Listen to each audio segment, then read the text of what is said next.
Hello, everyone, and welcome to Grip Lock Foundation Disc Golf's weekly podcast. I'm Hunter, joined, as always, by Trevor. I just threw the remote. That's just kind of wanted to get it out of the shot, you know. Today we got quite a bit to talk about. We have the Usdgc that happened last week, and then starting, actually, when you're watching this, today will be the start of the Pro Tour finale. Yep. So we'll talk a little bit about both of those things, kind of what went down at Usdgc and then what's coming up at the Pro Tour finale. There's a lot of news kind of on several fronts with the Pro Tour finale, from format change to I think the format changed this year. They might have changed it last year. It definitely changed from the I think it's origin. the same as last year. Okay, same as last year, but yeah. To some ESPN2 coverage we'll talk about, and some massive payout. So we'll talk about all of that. But first, let's get into the Usdgc. First off, on the results side, we had Chris Dickerson taking it down by one stroke. It wasn't as close as one stroke, but it could have went anywhere because he did lay up. So yeah, it could have been two, but it was a very, very close tournament. Calvin Heimberg came in second. It really all came down to hole 17 yet again. And then we had Ricky Wysocki coming in third, kind of storming up the leaderboard a little bit on that final day. It's like a Duke Carolina vibe where, like, regardless of the year, it's always close because of hole 17. Like, it seems like the Duke Carolina basketball games are just always close, even if one team's awful. Well, I think the Duke Carolina games are like, if you add them all up, they're like tied. They're like split, and then the points, I think it might have been going into this year. At some point, the points were like, no, they were identical. Yeah. Which team would score which points, which is insane. That's what it feels like at USDGC. Like, it's always close at the end. Yeah, we'll talk about that here in a second, because I also want to talk about the Women's National Championship. Not quite as exciting there, but, going into the final day, Katrina Allen did make it a little bit closer than it could have been. She stayed around. Yeah, she kept herself in there. We had some other players pushing up too. So we had Paige Pierce taking it down by, I believe it was 4 strokes, Katrina Allen in second place, and then we had Sarah Hokam and Heather Young tying for third, which is pretty awesome to see Heather Young. Good performance. Yeah, coming out there. And she was in solo third for a while. I think she even might have pushed up towards second a time or two. But it's good to see such a young player. I mean, Heather Young, but she's also a rather young talent. There you go. Out there on the course, and to place this high at a major is a rather big feat. So yeah. And then to be able to play on lead cards with players like, I think Uscgc was up there on the lead card with Paige Pierce, Katrina Allen, kind of play with those vets this early on in your pro career. It's going to be big. It's going to pay off down the stretch for sure. So it was exciting on both fronts, but I want to really quickly touch on the live coverage. So roller coaster. Last week on the podcast, we had seen one day of the live coverage, and it was off to a rocky start. Really bad. It had, some cameras didn't catch fully what was going on. The audio wasn't mixed well with the commentary. The number one problem, well, the audio mixing was really close to number one problem. That was up there as well, because you couldn't hear commentary a lot, because they had like the hot mic like next to whoever was throwing was like turned way up. You could hear birds at one point so loud. That was bad. But what was worse was them not switching cameras at the right time. So they would have a camera on whoever was throwing. Typically what would happen is they would throw and not switch to the follow, like the catch cam. And like literally it was to the point where the poor commentators, were having to guess where the throw went. They were like based on that reaction. Judging on the way she's looking, that looks like a face that you make when you throw OB. Like, what? Yeah. I couldn't even believe what I was watching. And that was mainly during the FPO. That was right at the beginning. It seemed by the time they got to MPO, they had figured it out somewhat to where it got better. Ian and Philo, who were doing the commentary, didn't have to guess as much as Juliana and Hannah did at the beginning. Right. But it's just not a good look, because it almost makes people fall onto like the commentating team of like, oh, well, that's just unprofessional or whatever, when it's not their fault at all, because they're looking at the screen, and to my knowledge, they're looking at the same view as us, which I think is part of the problem. Realistically, I don't know how realistic this is on normal shows. I would imagine this is a pretty realistic thing, though, is you should be able to have several different camera angles for you, the commentator. Right. So you can say, you don't have to be like, well, based on UDisc, that shot's off the fairway. You can be like, okay, I was able to see it in the catch cam, it did end up pretty far left near the OB line. It's going to be a tough call or something like that. Something. To where they had confidence in what they were saying. Yeah. Because, again, that's just kind of a bad look. It falls back onto, like, the commentating team and stuff when it's not their fault. Yeah, well, then the problem is, too, like, yeah, you know, they can come out and say, yeah, it was a little rocky at first, but we figured it out. Well, it shouldn't. You should have figured it out. But if people are paying as much money as they did, it should be a finished product. Yeah. Like, especially as simple as sound mixing, test it before. Yeah.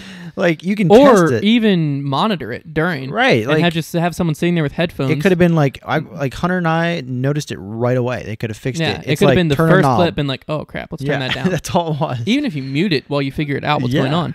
It was, you know, stuff like that is frustrating when you're offering a paid product, especially one $20, $30, or $40. Yeah, not just a paid product. Not a cheap expensive product. Yeah. Stuff like that should have been ironed out. Yeah. But I do want to be fair to them in that the final day, I watched days one. Day one, I pretty much watched just FPO, a little bit of MPO. Day two, I watched a lot of both. Day three, I didn't get to watch any. And then the final day, I watched a lot of both. And by the final day, it really seemed like they had ironed out. Like during the men's final round, coming down the stretch, since it was close, it would have been the same for the women if it was close. That's when I was watching day one, I was worried. Is like coming down the stretch, is someone going to be throwing a shot on hole 17 and it's going to be the tournament's on the line and we're just going to see their reaction? That's not going to be good. That didn't happen. There was never a time coming down the stretch on either tournament where there was a shot that was important that you didn't see where it went, or the commentators were left guessing what happened. Yeah. Now, there was some where it's like, oh, I don't know, Jamie, or I just said Jamie. I don't know, Ian, that's pretty close to the OB line.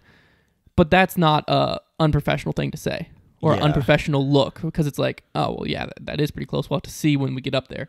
Right. That's different than fully guessing, like, I don't know, that shot might be on the fairway based on her reaction. Yeah. But they were able to iron it out. So I'll ask you this.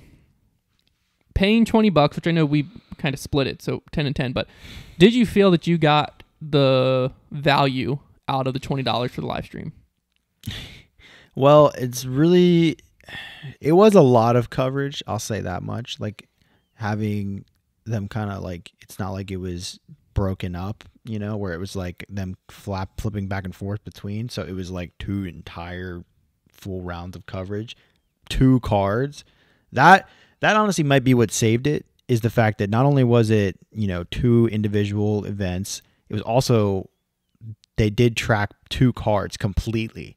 Pretty much, yeah. Pretty much. There might have been a shot here or there. There's a few here and there, but for the most part, they had lead and chase card, which, like, that was good. But at the same time, it's hard to, there's still really not a really good standard. I mean, we have the Pro Tour like subscription, but there's not really a standard for like what that should cost. I mean, I don't like the single event pricing model ever. Yeah. In my opinion, like, it's one thing to pay a subscription to a network, but like the whole one-off thing, I don't like it at all, because it's really hard to determine what that's worth. I would say $20 though for what you got. Yeah, like I don't think you can be mad about that. Yeah, I don't know what the people who paid more than that, like, if what they're getting made it worth, but $20, like, you can stomach it. Yeah, I'm not sure what the post-production looked like. Right. From what I understand from Ian before the tournament, he was saying it was going to be the normal Central Coast quality, which, I mean, I'd pay $10 to watch that. Sure. So the $10 extra. But we didn't pay $30 because we knew if we were watching it, we were going to watch it live. You know what's interesting? This is kind of off topic, but kind of on the topic of, like, coverage, is I was looking today and I noticed that Jomez posted the skins match for the CBS one, and people in the comments were like fuming because it was so cut up, like it didn't have every single shot because CBS had a time frame. And they were like, I'm getting your initial reaction on this. They were like dead set in the comments in their ways that, like, this is why disc golf can never be on CBS and things like that. Like, they were they were so positive that because it was on CBS, that's why it was cut short, when really it's just because they had a smaller time frame. So what, I haven't had a chance to watch. I watched it on CBS. What Jomez posted on YouTube, is it just straight what was shown on CBS? Yeah, it's the straight up CBS. Even the rounds and stuff? I didn't even look and see the rounds. I was just looking at the skins match. This was 3 days ago they posted, yeah. Yeah, I mean, that is weird that people would immediately jump to saying it's CBS's fault, where really it's like, if you want to say it's CBS's fault, you can only come from the parameter of they put them in this time frame window. Yeah. Because then, like, what are you supposed to do?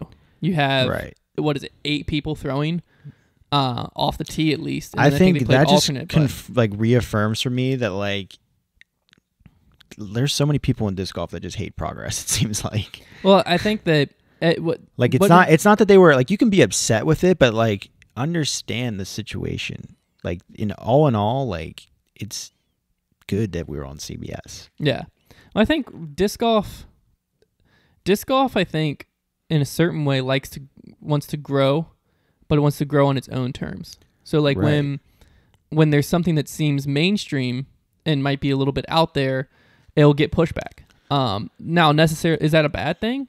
No, because I think that it's going to be important as disc golf gets big to keep some of the feel of disc golf. Yeah. And I think that what's going to end up happening is that will be true, but the Pro Tour will have a professional tour feel, to where I think that's where the separation has to happen, is like the Pro Tour / majors need to break out of the traditional disc golf feel to be more mainstream, whereas your local A tiers, B tiers, C tiers, stuff like that, that's your traditional disc golf feel. You know what I mean? You're never going to show up to an A tier, at least in my head, you're never going to show up to an A tier and be forced to wear a collared shirt and stuff I guess an A tier maybe, but a B tier and C tier, you're never going to show up and be forced to wear a collared shirt and have your shirt tucked in and blah, blah, blah. Yeah. But on the Pro Tour, a collared shirt might be a realistic thing that happens down the road, or some type of dress code might be a realistic thing, just because to get into that marketplace, that might be like an entry fee into the mainstream marketplace. I just thought it was interesting and a bit frustrating to me that people were so quick to just jump to the conclusion of this is why disc golf should not be on main networks and should just be on Jomez and whatnot. And I was like, that's I don't understand that. That's not the right conclusion to jump to there. Like, let's, because guess who's probably looking at those comments? CBS. Like, I'm sure they're going to look at that. I wish CBS would release their rankings or their ratings for the broadcast, because I really want to know how many people outside disc golf. Because surely it reached some people who are just channel surfing and it's like, what the heck is this? Outside companies. But if it didn't reach that many outside of what we're reaching with Jomez and we're reaching with the Disc Golf Network, then I could get where it's like, okay, that was a cool experiment. It's not worth it right now. Well, yeah, for sure. If we're able to pull in, like, see, one thing that's weird about disc golf coverage is, like, they'll post this stat about this weekend's tournament brought in 1 million some aggregate views. But realistically, what it is they take the front 9, the back 9, add those together for each round. Right. So I might count as 8 views over a 4-round tournament. Exactly. So if it's inflated. 1 million divided by 8, right, it's inflated. Yeah. And if I go back and watch it twice, that's the same thing. So if, let's just say that CBS Sports got 1 million views, concurrent views over their live stream, their live broadcast, 1 round. If it was 1 million, that might be realistic. I don't know. That's a lot. That's heavy, yeah. I mean, the finals are only getting like 5 million right now. So maybe we're talking, but even let's say 500,000. Let's say 500,000 people sat down and watched disc golf on CBS. Disc golfers need to be careful if that number came out and it was 500,000 to immediately not go, oh, well, that's half as many as we get. No. You know, we need to look at the math here. That's actually a lot more concurrent live view than we're getting. Because if you look at the concurrent live views of like a Disc Golf Network stream, I think the record's at like 17 to 20,000. Right. So even if they pushed 100,000, even though that's way less than one Jomez video gets, that's still more than your average disc golf gets, if that makes sense. Just because YouTube views are always going to be skewed. Because if I go watch it and then I come back and watch it on a different account, or I'm watching on my phone, I'm like, you know what, I'm watching on my computer when I get home. And they have rewatchability too. Yeah, so. And so like 2014 or 2015 Usdgc, I've watched probably 30 times. Sure, yeah. So I'm 30 views. So YouTube views are hard to count statistically, whereas a concurrent live stream, it can hold pretty true to what the numbers are. So I wish they would release that. But all that, back to the Usdgc live coverage, I think part of what made it worth the $20 for me was just the tournament itself. It coming down the wire. Yeah. Because at the end of the day, We can talk about, you know, the graphics being a little outdated. We can talk about the jump, the cuts being a little bit whatever. We can talk about the audio, whatever. At the end of the day, I got to see the tournament.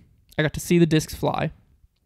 And I got $20 worth of entertainment out of watching Chris Dickerson and Calvin Heimberg battle it out. Mm-hmm. You know what I mean? I got $20 worth of entertainment out of that. So at the end of the day, I'm happy. I think that a lot of people who paid to watch it are going to be happy as well. If you didn't pay to watch it, you know, you'll be happy in 2 weeks when you get to watch it for free. Sure. But I do agree. I think that the pay per tournament model doesn't belong here. Well, this is like, and I feel like this is the only event that, well, I mean, it could, I guess theoretically it could happen with like national tour events. Well, I think the issue is anything that the Pro Tour isn't covering. No, because I think, to my knowledge, the Disc Golf Network will cover the national tour. I could be wrong. Well, if that's the case, then yeah, this is like the one event that could happen. I think that the biggest issue here is that this tournament is not owned by someone who owns several big tournaments. It's owned by Innova. Right. So Innova, where the Pro Tour and the National Tour and the PDGA and the Disc Golf Pro Tour have all these connections and mutual building, Innova gets nothing out of that.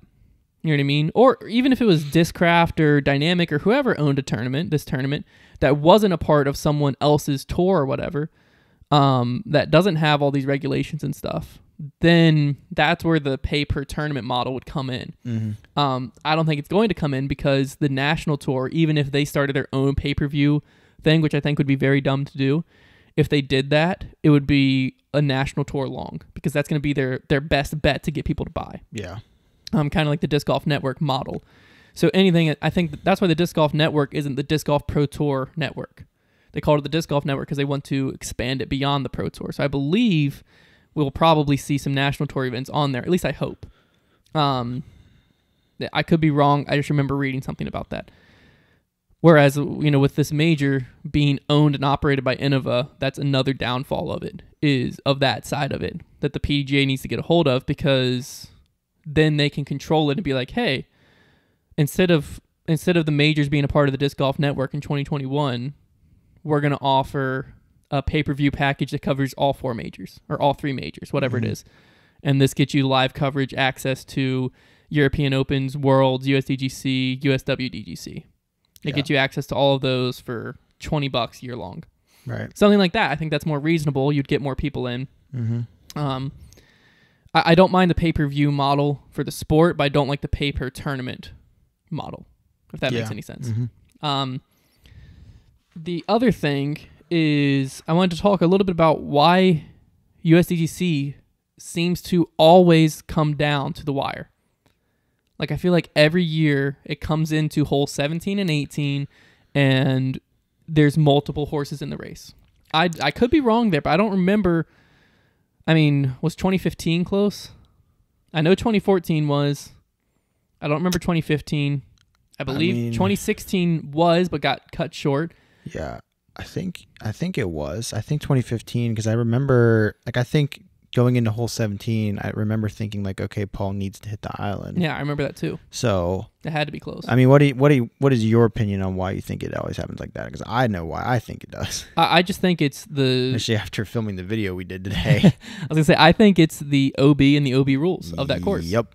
Exactly. The stroke and distance that's in play on some of the holes, and then the OB/hazard that's in plays on others. Yeah. I think that course... It's just so hard to hold a lead. Yeah, it makes it... It gets in your head, and you can get punished really quick. It adds pressure. It adds a ton of pressure to it.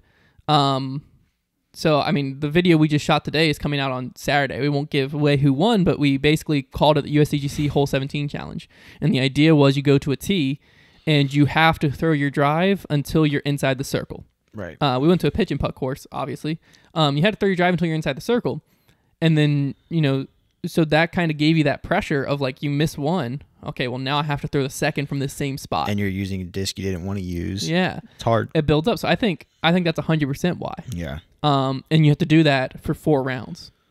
So each round it builds and builds. It's such a good event. It is. And that's why you see a player like AB come out. 13 down. 13 down, torch it. And in the next round, the pressure, I mean, maybe stuff just kind of didn't go his way, but you could say the pressure got to him. Sure. I believe it did, yeah. I mean, what else are you going to attribute it to? Maybe stuff just wasn't going his way, spit outs, I don't know, but the pressure got to him somehow. Yeah. To where stuff just didn't happen. And the course, that's just how that course is designed and lays out. And I think that's something that other tournaments should be looking at, of maybe not to the scale of Usdgc. Well, and the thing is too about the Usdgc, like in Winthrop, is not only is there a lot of OB, but it's you can play safe, but for one, it entices you to play aggressive. Yeah, the OTB, the OB strategically placed. But and it's also, even if you're trying to play safe, the OB is still hard. Yeah, that's what I'm saying. It's strategically placed. Right, it's very good. To where it baits you in to the aggressive play. It sometimes almost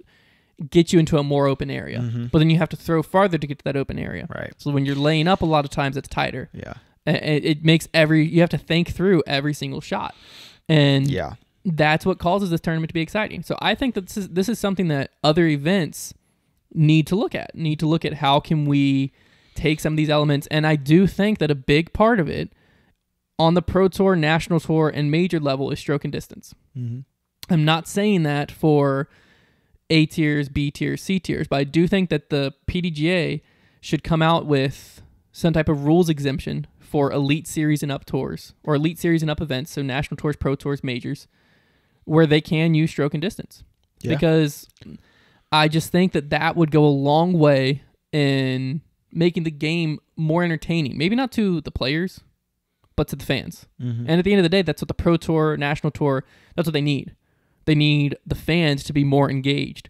And I think that would make tournaments down the stretch more exciting, because now it could take an easy par 3 with stroke and distance. Like hole 17, normal OB rules, super easy par 3. Sure. Even normal island rules where you have to go to a drop zone after the first. Yeah. Easy hole. Because you're realistically, you would be taking a 2, 3, 4. Yeah. On that hole. But as soon as they add the stroke and distance where you have to re-tee, and when you're on the island, if you miss the putt, you have to re-putt. It's terrifying. It's terrifying, and it builds up. So we saw Calvin miss the island once, get onto the island on his second, miss the putt on the island, get a really unfortunate roll away, and have to re-putt. That ended up losing him the tournament. To where Chris just had to step up and put it on the island. Yeah. And you know, that's the type of stuff where even when Chris is walking up, you know, he can miss the island once and still win. But it's not over. Like, this is far from over. And so it keeps the viewer engaged, because at a normal event going into hole 17, if you have a 2 or 3 stroke lead and the guy's in the clubhouse and, you know, you have a 250-foot hole and then a par 4 coming up, you're like, it's over. Yeah. It's easy. But at the Usdgc, because of the rules, it's not. They do it well. Yeah, it's a super well-ran event. The OB, I know there's a lot of comments about how much people hate it, because it's visually confusing. It's, you know, if you have to add that much OB, it was a bad design course, all of that stuff. To me, I think the way the OB is shaped and shapes the fairways is the design of the course. Yeah, I agree. So like, if you play that course without ropes, it stinks. Well, yeah, I think that's what people are saying, is the course without ropes stinks, so the course stinks. No. But I think the course was made that way. Yeah, the course was designed with ropes in mind. Yeah. I wouldn't suggest a local course do that. Like, I wouldn't suggest Falling Creek just go throw up a bunch of ropes. But if pros are coming to town, like hole 2, imagine hole 2 making all that grass on the right and left OB. I like having a challenge, so like I wouldn't mind if they. Well, I'm saying for casual play, there's no point. Well, then if there's ropes, just say we're not playing. Well, that's ropes. where I'm saying that the elite series needs to separate itself from the casual. Yeah. Right now, it's kind of blended together a little bit. The rules, we're all playing by the same rules. We shouldn't really be, to me. There should be some exceptions for the elite series, because you don't want a rec player to come to his first tournament and stroke and distance be in effect. Yeah, no. And he steps up to hole 1. That's and true. Pace play would be awful. Yeah, and he might never play a tournament again. Right. You don't want that. But you also don't want Paul stepping up, being the number 1, or if you want to argue Calvin or Eagle, whoever you think's the number 1 player in the world right now, you don't want them stepping up to a course. And it's like, well, you throw a shot OB and you're pin high putting for par. Yeah. That's no good. Or even, you know, crush a second shot, and it was for Eagle, and now when OB, so you have a tap-in birdie. Like, players are thinking that way. Paul, hole 17 at Idlewild, literally throws his shot. If you don't know what hole 17 at Idlewild is, it's a par 4, but it's reachable. attackable, he throws a super aggressive line hoping to soar over the green. Yeah. Like, that's his play. He wants to go OB over the green. If he hits a tree and drops, great. But if not, he goes OB over the green and has a tap-in birdie. Yeah. Because he's like, I just gamed this hole. Like, this is easy. Mm-hmm. That makes no sense. If he does, because that hole with stroke and distance now becomes way harder. Now everyone's having to lay up and be strategic versus, all right, I'm going to just crush this. If I go OB past the green, I got a birdie. Yep. I don't like that. I think the game needs to figure out ways to add it without it pushing too far. And I understand where people are coming from, because I think that if I as a TD ran an event for players of my skill level with those ropes, it would be horrible, and it'd be a horrible course design. But that course is designed specifically to challenge the best of the best. Mm-hmm. And I think it does an amazing job at that. Yeah. So before we get into the Pro Tour finale, it's time for Trevor's Trivia. Perfect timing. Yeah, if you're new here, basically it's a newer segment where Trevor has a few questions each week on theme with what's coming up and asks them to me and also to you guys. So if you're listening, you can try to play along. You can either tweet at us or just message us on Instagram. Or if you're watching on YouTube, you can comment down below what you think these answers are. Keep track of your score and see if you can beat me, which up to this point you probably have. Yeah. So we're going Pro Tour themed. And the Pro Tour hasn't been around super long, 2016. No. So not a lot of history, so you shouldn't have to reach too far back for these. I've been an avid disc golf fan since the Pro Tour started, so I feel like I got a good chance. You should have a pretty good shot. You could go 3 for 3. One of these is pretty tricky. All right, let's see this. This first one's pretty tricky too, to be honest. All right, so there are 12 events scheduled for next year's Pro Tour. How many events were on the first Pro Tour schedule in 2016? Bonus points if you could name them, but that would be remarkable. I'm not naming them. I haven't pulled up. Man, because the year it opened, they also had the World Tour going on, and so the tour schedule was a mess. They had the World Tour going on the second year too, 2017. Yeah. But I'm just thinking the first year was the inaugural year of the Pro Tour and the World Tour. So like La Mirada was a World Tour event, and then you had Memorial, which I think was a national tour. Yeah, it wasn't a Pro Tour yet. So I'm going to go with 6. Wow. I'm going to go 6 events. Nails it. The only reason I said that is because in my head, I feel like the Pro Tour and the National Tour have flipped spots. And so the National Tour has 6 events this year. That was remarkable. It was the Vibram Open, the Silver Cup, Majestic, Ledgestone, Green Mountain, and the Championship. I would have guessed 3. I knew Vibram, MVP Open now, but Vibram, Ledgestone, and the Tour Championship. That was impressive. Those have been the only 3 I would have guessed. That was very impressive. I didn't actually know the answer. It was kind of a shot in the dark, but it worked out. It worked. All right, so the top 8 players in the Pro Tour standings, this is in the men's division, have a bye to the semifinals of the finale. How many of these players can you name in order? The top 8? The top 8. So these are all the guys that... And I have to put them in order? How many? I mean, just see how many you could name in order.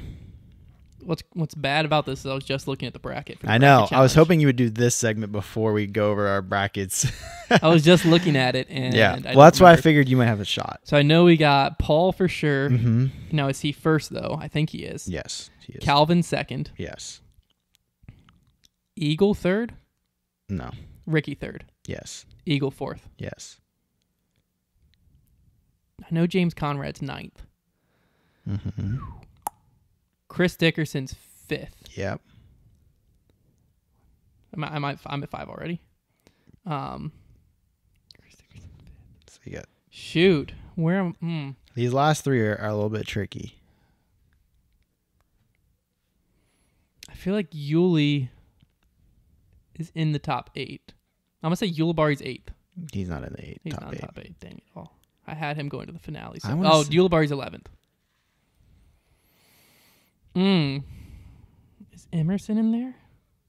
I believe he's the 10 seed. Jeez. You're missing at least one that you should definitely get. Oh. Who? My mind's blanking on all pros. You're just missing like a pretty big player. I mean, Double G could be in there. He is. He's number 8. He's 8. Yeah. Simon could be in there. No. Dang, who am I missing? Simon's actually... You're missing the 6 and 7. 6 and 7 speed. Yeah. 6 and 7 seed. 6 is kind of surprising. 7 is a guy who I would think would actually be higher on the list. Oh, Kevin Jones. He's 7. Kevin Jones is 7.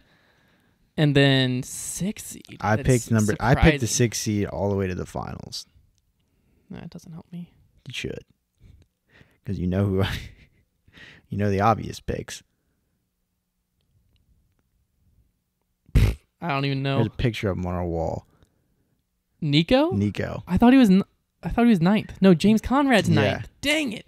Nico. So you got the top 5. I got 5. But not I mean bad. The top 5 isn't really that shocking. Yeah, it gets a little bit. There's some. How did I forget Nico? I'm mad at myself now. Dang it, dude. It's this last question. I don't know if you might know this easily or it might be a little tricky. I'm not sure. So the very first Pro Tour event ever was the Vibram Open in 2016. Can you name the winners of both the MPO and FPO divisions? At the Vibram Open? At the Vibram Open in 2016. First Pro Tour event. Paige Pierce. Yes.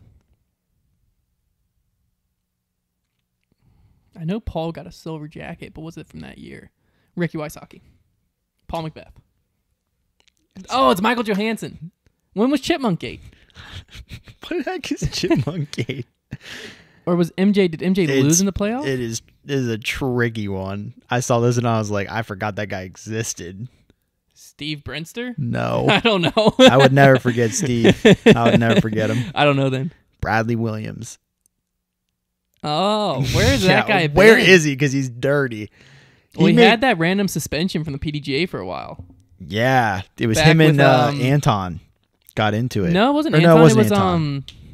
Who was that? Matt Dollar. Yeah, he shoulder checked him, allegedly. He got banned for like a year, didn't he? Yeah, he got a long ban. In his prime. Yeah. He kind of he was like kind of going off a little bit too. He's dirty. What happened to Bradley Williams? He still plays in Texas all the time. I need to look him up right His now. form is some of the smoothest disc golfer you'll see. Yeah. He's like Kale LaVisca-esque in smoothness. Jeez. Answer me in the comments. Was 2016 the Chipmunk Gate? Explain to me what the Chipmunk Gate is. Basically, MJ threw his shot and it looked good, and he hit a chipmunk and went OB. Oh, that's hilarious. Yeah, Bradley Williams. The chipmunk didn't really affect anything, but everyone said it. Bradley Williams just went up 10 points to 1027, so he was down a little bit, but he's 1027 rated right now. Guess who's back? He won 2 this year. He basically only plays in Texas right now, right? 1, 2, 3. He won 3 B tiers and an A tier. Oh, he won Texas States. Who did he beat there? Oh, nobody really. Brody was there. I'm just saying, Texas States is a national tour next year, but it was the same weekend as Jonesboro. Right. That's why. No one traveled to it. Okay. So for this next part, I actually am not gonna be able to pull up my bracket, so we're gonna have to base it all off of your bracket. Okay. We're gonna do our bracket challenge. So we're gonna fill out our bracket. If you haven't already, go to Udisc, the app on your phone. Or maybe just Udisc Live. It might be on the computer too. Probably. It's probably not. But you can go on Udisc, and there's the Bushnell bracket challenge where you can have a chance to win a rangefinder. But basically, you fill out the bracket and MPO and FPO for the Pro Tour finale. So we're gonna tell our picks for each round. The format is basically each round's played. The top 4 scores advance. Yes. And that's true for each and every round. It starts off with a ton of guys and gets less and less. You get 1 point for each correct pick in the first round, 2 points for each in the second round, 4 points for each in the third round, semis, and then 8 points for the correct champion. So really, you need to get your semifinalists picks and your finals pick correct if you want to have a shot. Yeah. So and my kind of strategy was I took some of the guys they're probably going to get there, and then I threw a couple little dark horse picks in there because I got to, if you want to win the rangefinder. If you want to win the rangefinder, you got to be a little bit different and hope you get lucky. You're not going to just pick the top 4 guys and tie I was able to pull else. mine up without. I thought they would mess up the screen. Okay. Didn't mess it up. Well, all right. So I got mine pulled up. You want to go through yours first? Yeah. So who's the first 4 coming out of your first round? I have the 17 seed Austin Hannum, the 19 seed Jeremy Colling, okay, the 23 seed Andrew Presnell, and the 24 seed Anthony Barella. Nice. So for me, I also have the 17th seed in Austin Hannum. Okay. But after that, I got no one else you have. Wow. So I'm going straight to the 20th seed with Thomas Gilbert. Okay. It's a little bit of an iffy pick. I don't really know if he's played. He played at Usdgc. He didn't do too hot. but I don't know. I just picked him. Sure. 21st, I'm picking someone based on some hot play coming down the stretch, which is Ezra Adderhold. Yeah, played well. Usdgc. Don't know how well he'll do at Hornets Nest, but I'm feeling it. And then I agreed with you on Presnell. Okay. Andrew Presnell. So those are my 4 going in. I'll go ahead and roll right into the next round. So the next round, we get some bigger names into here, the quarterfinals. I got James Conrad, the 9th seed, advancing. Emerson Keith, the 10th seed, advancing. I do have Ulibarri, the 12th seed, advancing. And then I didn't have to scroll down too far to find this guy, Mr. Kyle Klein, young gunner. I've got him. You know, he is known a little bit more as a crush boy, kind of like the 3rd crush boy with Discmania. But I don't know. He's been playing really good, and I feel like that's going to roll into this week. Yeah, my picks were almost the same. I had Conrad, Emerson, and Klein, but I also had, instead of Ulibarri, I had Adam Hammes. That's not a bad one. No. I thought about him. I went back and forth on it quite a bit. Yeah, that round was pretty tough. The next round is where it gets this is real darn near impossible. Yeah, this is a shot in the dark no matter who you are. Yeah, because any of these guys, literally any of these guys in the semifinals, I've changed this one probably 10 times. I'm just trying to stick with it at this point. Every time I look at it, I change it. But right now I've got 4 players advancing from the semifinals. The 1 seed, Paul McBeth. I got the 2 seed, Calvin Heimberg. After that, it's a toss-up to me. Yeah, it really is. Initially, I had just the top 4. Paul, Calvin, Ricky, and Eagle. It could very easily. It could so easily be them. Yeah.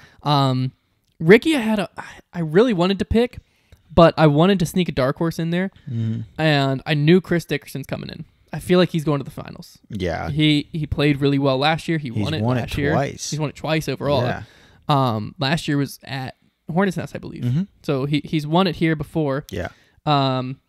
So I picked him, and then, I was thinking about it being Paul, Calvin, Ricky, Chris, but instead I decided to just try to get some points, and I went with Emerson Keith. Right. I scrolled down the list a little bit. Emerson Keith, the only reason I picked him, cold. He has been, but it's going to be a little bit more woodsy, and he's shined at Northwoods when they played there at Worlds and at Ledgestone, which is as woodsy as it gets. So I know that he can be on in the woods. Some good insider picking right there. It might be the dumbest pick I've ever made. Not really. There's no dumb picks in the semifinals. But I'm picking him over Rick was a tough one. But I went for it. Yeah, so I had a similar strategy. I took Paul, Calvin, and Chris. I think those are like the safest bets on there because Calvin and Chris, Ricky did beat Paul at Usdgc last weekend. It's true. That should. I gotta take Paul out of 4, like when he's only got to be top 4. That's true. Like when you think of it that way, like Paul's gonna come top 4, I have to take him. And then I think he came 5th at US, but that's after 4 rounds. He was in the top 4. And then Calvin and Chris both battled it out last year and finished. It was 1 stroke that decided on the last hole. So I'm taking both of them. And then I'm going to sneak in Nico. Oh, okay. Just because I don't think he's going to get I don't think he's going to get a lot of picks. And I think he on a wooded course like that, he's a pretty decent woods player. He's been around all year. He's definitely capable of it, and not a lot of people I don't think are going to pick him. Cuz I think a lot of people are going to pick Ricky and Eagle and then they'll jump straight to Kevin Jones. And they'll just skip over Nico. So I think if I pick him and he does get it into the final, then that's going to give me a ton of points on everybody. That is true. And I mean, when you're looking at the semifinals, there's not a name on that list picks. That's a bad pick. No. I mean, anyone could make it to there. So that was tough. So who do you have as your finals champion? I've got Paul. I believe, I can't see it, but I think I had him shooting 9 down because I think the winner shot 9 down last year. I was like, we'll just pick the same thing. So I was looking at this, and I'm just trying to think through history, think about what's on the line, everything like that. I originally had Paul as my pick. This guy's a snake. But I changed it. I'm picking Calvin Heimberg. Probably might not be the best pick because it is wooded. But I mean, he almost won last year at the same course. All I'm thinking about here is he's been close to winning pretty much every single event he's playing in. He does win at Jonesboro. He comes into USDGC. If his freaking putt doesn't bounce off the cage and rolls OB, he might be our current U.S. champion. Calvin's not a bad pick ever this year. So I feel like he's coming in with a little bit of a chip on his shoulder. And I don't know. I just went with Calvin. He's a baller. I'm just feeling it. Yeah. I'm feeling Calvin. I picked him for a 56, which was 10 down. Okay. Now on the FPO side. Oh, that's right. The FPO starts in the quarterfinals, which makes things hard from the get-go. So there's only 16 players in on the FPO side, half the field. This one's tricky. So my 4 players I picked to advance, Missy Gannon, Kona Panis, Heather Young, and Ellen Widboom. Okay. We seem to be always one off of each other because I had Gannon, Panis, Young, and then I took Lisa Fakis instead of Widboom. No, this is not what I said earlier. What, did you change something? I just switched it. I need to update that. Because we have the same next one, don't we? I don't think so. I have Paige, Kat, Sarah, and Heather Young. Yeah, okay. So we don't. Did you switch it? No, I had Paige, Kat, Sarah, Haley King, but that's not who I was trying to pick. Oh, you changed it to Ellen, didn't Ellen you? Widboom. Yeah. So I got Paige, Kat, Sarah, and Ellen Widboom. Again, I'm thinking this course has some woods into it. It has open holes too. Mm-hmm. But it has some woods mixed in there. She won at Idlewild. She's proven to be able to just play consistent golf. Yeah. I snuck her into that finals. Yeah. Now, for the finale, I don't think either of us were picking someone other than Paige. How many? I had her 7 down. Let me update. I had her 6 down. Okay. So, I mean, Paige, someone might prove us wrong, but I felt like that was the safest bet. Yeah. I mean, if you're filling out a bracket, it's hard to bet against Paige. That's like doing the March Madness bracket, and it's like, it's like hard to bet against Duke, especially when they're against like it's pretty easy to bet against Lehigh Duke. Or yeah, it's actually pretty easy to bet against Duke. It would be not like when you're a Duke fan. Every year you're like, oh man, this is our year. We got it. We got Jabari Parker. Here we go. Yeah, I'm fortunate that during Carolina's worst season, like in recent history, there was no March Madness. It was very convenient. Well, didn't they also go to the NIT like 2 years ago, 3 years ago? No, that was a long it 2009? time ago. It was 2009. No, that's the year they won the national championship. I knew that. It was like 2011 or something. Yeah. And they lost to Dayton in the finals. I remember them going to the NIT because like someone was talking smack to me about Duke, and I was like, "Bro, UNC's literally in the NIT right now." When you don't pay your players, it's tough. But anyways, next subject. Bullcrap. Next subject. Yeah, Coach right. K would never. Zion Williams took $40,000 to play for Duke. Coach K would never do that. It's been released. Coach K would never. He had no idea. Coach K is way too classy guy. Right. It's probably wired to him from Kentucky. What do you think Zion's major was? Why would anyone of Zion's caliber have a major? I'm just joking. I made him to go to class. That's the dumbest thing. He did go to class. He went summer before he got to college. He took all of his general electives. You know how dumb that is? Think of it. He didn't take those classes. He went to his general electives 8-week freaking English 101 thing, and then you show up and you never have to take class during the school year. The GAs were told to give him perfect grades. Even if so, there's no reason that man should have been in college. You're right. That's why they're being encouraged to play internationally now, and that's not the rule. That's not the answer. No. Or go straight to the league. You make it go straight to the league, which I think they just opened that back up. I could be wrong. Straight to the league, or if you go to college, you got to be there for 2 years. So you can at least get an associate's degree. I would agree with that. Yeah. People coming out with no degree, like Zion with his knee blow. It's because college basketball is a money machine. Yeah, but it's dumb. The NCAA is hungry. Yeah. Well, then the players should be getting cuts of that. Well, they can now. Kind of. In a roundabout way. Yeah, a little bit. Not just enough that we can get NCAA football games again. That's all that matters. That's all I ever cared about. So let's talk a little bit about the Pro Tour finale. The first and foremost, I want to talk about it being on ESPN2. Woohoo! Because to me, this, and I could be wrong here, but I feel like this is a slightly bigger deal than disc golf being on CBS Sports. Yeah, it's a more available network, ESPN2. Yeah. I feel like if you have like satellite at all or access to it, you have ESPN2. Typically, yeah. Whereas CBS Sports is a little bit harder to get. A little more obscure, yeah. They haven't announced the official broadcast dates. That's the question. Well, Jeff Springs is talking about it being around the week before or the week of Thanksgiving. Well, yeah. The thing about the CBS coverage was it was in like just about prime time. The hour-wise. Yeah. That's what I'm curious about because ESPN2 he did say after Jeff Spring did say afternoon to night. Well, the thing is there won't be ESPN.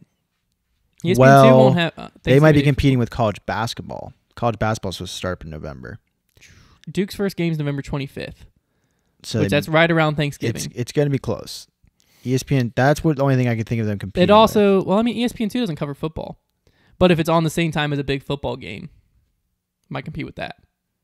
Like if yeah, Fox or whatever is covering a football game. I don't know. There is college more football, I guess. Yeah, they've got it's going to be interesting. There is more competition. Yeah. But as far as the network goes, I think it's a bigger network than CBS Sports. Yeah, for sure. You're more likely to have CBS, or you're more likely to have ESPN2 than you are CBS Sports. Yeah. At least in my head. Growing up, I always had ESPN2. I didn't know CBS Sports existed. Well, I don't think it did exist when you were growing up. That probably makes sense why. Yeah. But that's going to be a big thing. And also, it's 1 2-hour broadcast, but it's being broken down into the final round of the MPO for 1 hour and the final round of the FPO for 1 hour. So they're both getting equal 1 hour slots. Now, I don't know if it's going to go FPO first and then MPO, or MPO then FPO, or if that even matters. I don't think it does. But I will say that was a complaint that was heard from the disc golf community about the CBS Sports broadcast, was that the only FPO shown was pretty much just like a little highlight reel of Cat and Paige, and then some mixed into the skins match because they were obviously in it. Well, they're gonna have their shot now. Yeah, where this will have even, so this will have the full. It'll be in the same broadcast, so even if there were ratings, you wouldn't see the difference because it's all one. But hopefully ESPN2 releases the ratings. They haven't said if they are or not. I hope they do. Doubt they will. I doubt they will as well. I think the true test will be if going into next year, if anyone picks it back up. Right. If CBS Sports or ESPN2 decides, hey, that was a good investment, let's pick this back up. If they do that, we know the ratings were good. If we never hear from them again, we know the ratings were mediocre to bad. And we'll probably wait another 3 years before we ever see it again. Yeah, so, and one thing I will also say is Jeff Springs made a point, I believe it was one of his Pro Tour interviews at Usdgc, he made a point to say Jomez post-production and the live coverage won't see an interruption. So it's still going to be next day for Jomez and live for the Disc Golf Network. What do you think of that decision? Is it good or bad knowing ESPN2 is coming down the line? It's tough to gauge because like there's like this middle ground, because like people who don't even know, like if the goal of this coverage is to get people that don't know about disc golf. See, if I'm ESPN, I'm not sure if my goal is I'm going to try to see if I can attract people who don't know about disc golf into this, or am I just seeing, hey, how much views can I get out of the disc golf community? What I think. I think the view... Maybe it's a little bit of both. I think it's just like from ESPN's point of view, like how much interest is in because this, the disc golf community, I guess they're like, it's hard for me to think about because like as an avid fan of disc golf, like it's a no-brainer. I don't care if I've already seen the coverage. I'm going to watch the ESPN coverage of it. Duh. Because it's going to be, they're going to have all these cool graphics and player intros or whatever, like CBS did. I mean, I was geeking out over that coverage. It was amazing. It was so cool to watch, especially on ESPN. Like, that's so cool. So, yeah, I'm going to watch it. And I think most people that have access it's only 1 hour, and this time it's only one broadcast. So I think just about anybody who's a disc golf fan is going to watch this one. That's the thing, too. It's not multiple broadcasts. So I don't think it's going to matter too much. Yeah, I hope not. I sure hope not, yeah. But I could see where it's a bad idea. Because, I mean, I don't know. Jomez is producing it for ESPN2 as well. Right. I believe it's the same type of a deal broken down. I'm sure we'll see the same type of player intros and player highlights kind of snuck in there. So yeah, the shot-by-shot coverage might be a little bit more abrupt than normal, actually, because they each get a full hour, but then you have to take out commercials. So it's going to be basically what we saw. It's probably going to be about the same as like a Jomez YouTube video length if you took the front 9 and back 9 and combined. Yeah. But I mean, it'd be kind of similar to what we saw on CBS. Then you're going to see them pull some of that time out for player intros and stuff. Yeah. So that time coming out has to be taken from somewhere. So it'll be interesting to see if you might miss a few unconsequential. Is that the word I'm going for? Upshots. Like I don't mind missing 5-foot par putts. Like frankly, or a 100-foot wide open just lay up to 10 feet. Right. Like that's fine. As long as it's, and they aren't going to, if there's an ace or something, you're obviously not going to miss that. Yeah. Because like if live coverage, that's what you're risking. If you have these like extended player interviews and stuff like that, you're risking something crazy happening and having to go back. Post-produced, you know what happened and you can plan and schedule it around it to where you're never missing something important. Yeah, well, but the goal is to be live, to be good enough and have enough cameras that you can, like if you're watching the PGA Tour, sometimes they'll go, and if you heard that roar, this is what just happened on hole 17 just a few minutes ago, and they'll just play the clip. Yeah. They had it filmed. They just need to cut back to it. Yeah. And that's fine. Yeah, so we'll I'm expecting an insanely good quality broadcast. You know, Jomez is legit. We're, you know, curious to see. They're not going to put anything out that's not next level stuff. The biggest question mark to me is obviously, like you said, the super avid disc golf fans. Probably even the majority of you listening to this podcast. I just don't know where that drop off is. You know, that's what I'm saying. At what point is it to where you're like, I'm not a big enough fan to watch it twice? Not even that you don't think of yourself as a big enough fan, but like you see it on ESPN2 and you're like, oh, I already watched that tournament. It's also not as long as a wait, right? To November, it's about a month. And last time, wasn't it like August to October? August to October. Or what? June. It was June to August. June to August. June to August. So a month and a half. So it's a little bit shorter. Yeah. A week or two shorter. I don't know. I think that it will be more. I think from the disc golf community, this idea will be better received. Here's the thing, though, too. The season's over, so people will be starved for disc golf content in a month. That is true. So that might be where they get it back. That's probably true. I didn't think about that. That is probably true. But I do think that the whole idea behind this broadcast and the whole way they're presenting it will be better received from the disc golf community. You're not missing your next day coverage. You're getting a full round of FPO, a full round of MPO. You're getting the full disc golf experience on ESPN2. You're getting to highlight, you know, the best players in the world on all fronts. Yeah. It'll be interesting what happens if, say, a Macbeth or Wysocki or someone like that doesn't make it to the finale. I know. Because it's only the final round. That's extra pressure as a player to like want to be on ESPN. And speaking of extra pressure, we can talk about the payout. Because this is what it's the guap. You know, this is something that I think will be interesting.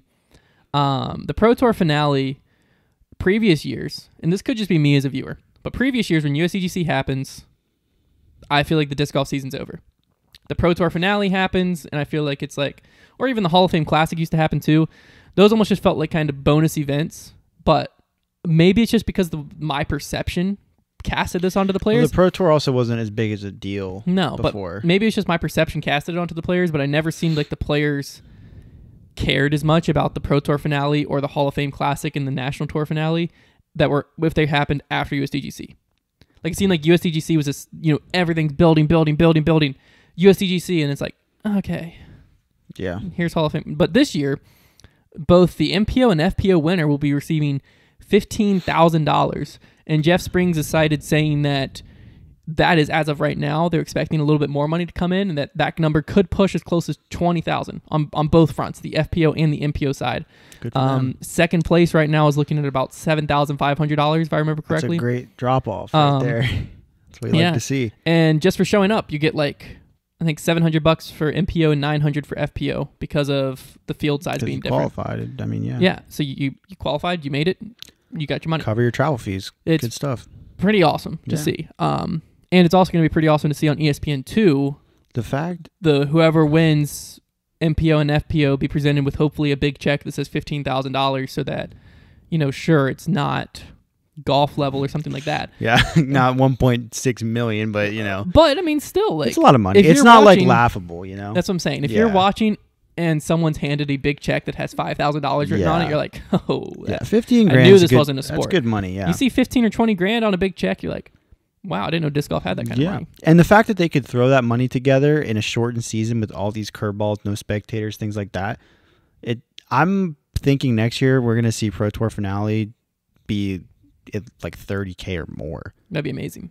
Like, but I think they can do even more. I'm interested to see what kind of pressure that adds and if it's noticeable as a viewer. Because now, we'll find out. Now each putt might really be worth $7,000. That's where we're going to see the robotic players like Heimberg and Dickerson dominate. Let me fact check myself on that second place because I know 7,500. That sounds right to me. It sounds right to me as well. I just want to fact check myself so that you guys don't have to. I'm surprised that they finally, because I remember thinking they did the 50% drop off, which is like what we want. It's right here. Yeah, so they both go 15,000 down to 7,500, down to 3,800, down to 2,500, down to 1,500. The quarterfinals on MPO side's 1,100, and the quarterfinals on FPO is 900. But that's only because that's the FPO's first round. Right. So that's like you show up, you get 900. That's such a good pay scale. That's like the best one I've ever seen. And then 700 is if MPO you show up. Yeah. And I did see some comments online that were upset because they're even. Because it's 15,000, 15,000. And to those comments, I just want to point out one thing, which is the fact that this is the finale. This isn't a tournament players are paying into. It's not like the added cash has to be broken here perfectly, like, you know, because there's only 16 FPO players, 32 MPO. This is the Pro Tour finale. So this is like your reward. Do whatever they want. Yeah. First off, yes. Secondly, this is your reward. So this is you played all year. Congratulations. You know, first off, just for being in the top 32 or the top 16, you get $700 or $900 respectively. And then you're playing for up to this much. So this is basically their bonuses. They're earning their bonuses here. So, you know, I can understand where people are coming from of like, it's half the field size, you know, why? But you have to look at it from the fact that this is the finale. This is it. You know, so this is all this added cash is being poured in. And I also want to mention that on the MPO side, this ties, if it stays at 15,000, ties the highest payout ever, which was 2007 Usdgc. I think so. Whatever it was, we saw Jonathan Poole and someone else ride up on Harleys and dump it out of their backpacks onto the table. If you didn't know that video exists, it does, and you can find it in an Ultiworld article. I didn't know it existed. Pretty amazing. On the FPO side, this is the highest payout by nearly 10 grand to an FPO winner. It's pretty cool. Yeah, it's pretty cool. Yeah, it's just pretty cool. That's mediocre. It's freaking awesome, dude. Like, I mean, this is some serious money that we're finally seeing, and part of the reason is because of the breakdown. Because if the breakdown didn't go 15 to 7,500, the breakdown is the one we were looking for. If the breakdown wasn't like this, the first place wouldn't be getting $15,000. No. And that's the thing too. That's what we really should draw from that. It's like, you know, yeah, the payouts are even. You say what you want about it, but what we should be looking at is the fact that they finally broke down a purse the right way. Well, also, you should be looking at that, but like, if it comes down to one stroke, there's going to be putts worth $7,500. That's awesome. That's never happened in disc golf. Yeah. A putt has been worth like $1,000. Yeah. $1,500. You might be staring down a putt for the win, but also knowing this is for $7,500. Yeah, and then the next drop off is pretty huge too. Yeah, that's like $3,700. It's almost in half again. Yeah, good math. Thanks. Put you on the spot. But yeah, like then you're like, this is as much as this putt could earn me as much as winning a whole tournament in one putt.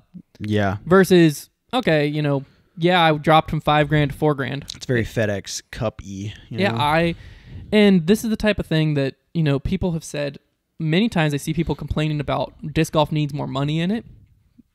The first step, I don't think, is for disc golf to get more money. It's for disc golf to break down the payout correctly. Yep. To where the money that we have in, players literally could, if it's broken down based on the PGA pay scale, which, again, this is one of the things where we can pick and choose what we take from golf. This is one of the good things golf has going on, is the way they break down their pay scale. Because the breakdown of second place getting about half of what first place gets creates more excitement. It's going to. But regardless, if you change the way the pay scale is broken down, the winner of each of these events could literally be getting twice the amount of money that they normally get. Yeah. To instead of getting $3,500, they could be getting $7,000. We get players making six figures in winnings with the $0 added to what we already have right now in the sport. And that's what we want. We want guys that can like make livings off of winnings. Well, that's my thing too. That's enticing. Disc golf. Yes, we need more outside money and outside sponsors that's going to help the sport grow and help all these purses and whatever. But we also have to be smart with the money that we do have. And the money that we do have, you know, I think that sponsors might be more enticed if they see players winning more money at these events, because that just adds more validity to it. Right. And it also adds more pressure as a player. Yeah. So as we kind of close out the show, we're going to head into the final segment, which is Make That Call. My phone died, so I have to click on my computer to get that to happen. But Make That Call. This is an interesting one. Okay. I had to do some. I did a Google search, found the article that cited this, thought there's no way that's true. That must be an old PDGA rule. Great. Re-looked it back up in the PDGA, and as far as I know, this is still true. Okay. So I'm gonna give you a scenario here. Player A tees off on your card. There was a shot that lands about 2 feet shy of the OB line. The card approaches his lie. Player A picks up his lie and moves it 1.5 feet closer to the OB line, which gives him a much more favorable lie. Before the card says anything, he throws and parks the upshot for birdie. So now you're on his card. What call do you make? He just walks up to his disc, picks up his disc, puts it closer to the OB line. He uses his mini, but whatever. He moved his lie 1.5 feet towards the OB line. So he completely moved his lie, and it's a much more favorable lie now. where's the OB line? In front of his disc or to the right or left or behind it? Doesn't matter. But it sure does. If you got closer to the hole or not. I mean, it probably doesn't, but like I'm trying to like process this. We'll just say to the right. Okay, so that would probably be the easiest way to. So okay. So maybe by getting closer to the right, he's getting around. He gets around a tree. Sure. Now he's parked for birdie. So what is the call? What call do you, as the player on his card, make? You definitely can't move your lie. And there's no reason for him moving it. That's stated. He just literally picks it up and moves it. Yeah, closer he to the OB. Marked it, and then he threw it. Oh, how far short is he? 2 feet, shy of the OB. And he gets up to a meter of relief from the OB. But he moved it closer. I think the ruling is going to be that you can mark that mini anywhere you want within the 3 feet of the OB. Ding, ding, ding. So, yeah. That is despicable. That's so stupid. The PDGA rule states if your shot lands within a meter of the OB line and is safe, you can relocate. This is the word from the PDGA, basically. You can relocate your lie anywhere within 1 meter of the OB. It doesn't specify the OB. It must be taken away from the OB line. I mean... It says you can move your lie anywhere as long as the line is center of the disc to the OB line. I cannot wait to pull that one. I'm gonna use that one for no reason at the tournament in a couple weeks, like just for fun to see if somebody calls me on it and be like, no. Yeah. Check the rule book. I read it multiple times because I'm like, there's no way. Like you get a meter relief, which you would think has to be away. I just think that's one that like I've never seen anybody do, and like nobody's thinking of that. No one would. And that's what it was. Someone asked like weird ways to take advantage of the PDGA rules was like the question, and this was one of them that was listed. It's like you can move it because the PDGA rule isn't clear that it must be taken away from. All it's going to take is one tournament. Now, whether or not it can be moved forward, that might be overlapping with a different rule. That's why I didn't give you the forward of like. That's what I was saying. That's where it's confusing. If the OB line was in front of his disc, then he's getting closer to the hole because I think the rule is still no closer to the hole. That's what I don't. Yeah, because relief. Well, no, casual relief. You because can't take Simon, to the hole. Remember when he was taking relief at MVP Open away from that wall, and he went closer to the. Well, what the OB relief you can take closer to the hole. Yeah, but that's normally if you're stepping it off from the OB towards the hole. But I don't know if the OB is like if you're approaching going towards an island. The OB. Yeah, you're going towards the OB. Can you approach? Sure, sounds like you can. That's what I'm saying. I don't know if that overlaps with a different rule as to why you couldn't move closer to the basket. But as far as perpendicular, right or left, the OB doesn't. The OB rule currently does not state that you must be taking relief away from the OB line unless there is a separate rule that says like all relief must be pulled away from whatever line. But, that's wild. And the direct OB line, it just says anywhere within that meter. I think the reason they wrote it is because you don't need to take the full meter. Yeah. If you didn't want to. That's what I understood by that. That's why I think it was written that way, but that's a way that could be taken advantage of because it says anywhere on that line. Yeah, that's wild.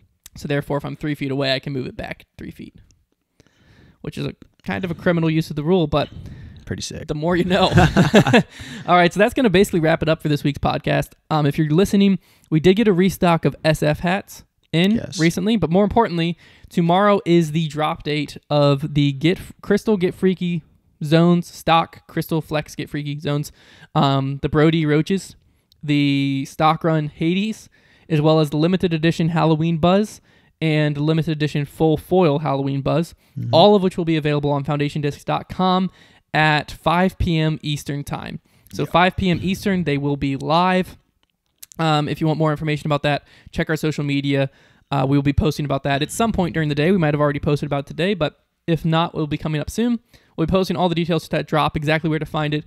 But if you go to foundationdiscs.com, it should be on the homepage. You'll be able to see all of those discs. You'll be able to pick by the color and the weight, or I believe the roaches are only one color, to my knowledge. You'll be able to pick foil for those as well as the weight. But that's going to wrap it up, unless Trevor has anything else. That should be it. We do have some apparel coming in soon that is going to be very exciting. Unlike stuff we've done before. I really think you guys are going to like it, but we'll tell you more about that, and we probably will reveal it on the podcast by wearing it at some point soon whenever it comes in. But other than that, guys, we'll talk to you guys next week.